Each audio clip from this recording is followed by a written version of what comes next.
Mankalaza ny fahadimy taona nijoroana ankehitriny ny Fiangonana Finoana Sy Fanasitranana izay manana ny foibeny etsy Andrefanambojanahary. Raha nambaran'ny pastera Sylvain Rahervahatraina dia fideranan'Andriamanitra amin'ny fomba manetriketrika no atao fa tsisy kosa ny tsangam-bato miavaka entina anamariana ity tsingeritaona ity. Fatelo volana marsa moa zany ny fankalazana ny fahadimy taona nitsanganan'ny Fiangonana Finoana Sy Fanasitranana. Izao fotoana izao moa zany dia natao fankalazana an'Andriamanitra, fisoran'Andriamanitra, fideranan'Andriamanitra. Te hanome voninahitra, te hisaotra an'Andriamanitra izay nahatratrarana izay hoe fahadimy taona izay dia eto daholo moa zany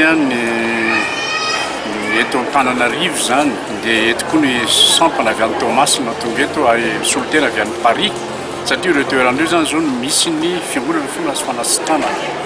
Ka dia eto moa zany nanasa namana maro pasteur fiangonana maro zay ary olo manan-kaja maro miaraka aminay hoe manentina hiaraka hisaotra an'Andriamanitra ny amin'ity fotoana ity satria ny fahasoavan'Andriamanitra no naton'izao anay. Ka dia izay ny tena antony zany ho atao eto Rapitsoriva dia misy fideranan'Andriamanitra eto misy comédie musicale atao misy mpanakanto ohatrany hoe Joseph Dafa miaraka amin'ny groupe de louange ny Fiangonana Finoana Sy Fanasitranana eto Antananarivo ny avy an'ny Tomasina ifandrimona zany ny amin'ny fankalazana ao anatin'ny fideranan'Andriamanitra ny amin'izao fahadimy taona izao.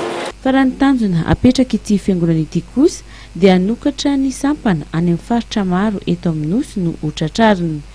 Eo ihany koa ny fanokafana ny any ampitan'ny ranomasina rehetra any eto Antananarivo, any Toamasina ary any Fransa ankehitriny no efa misy ity fiangonana ity.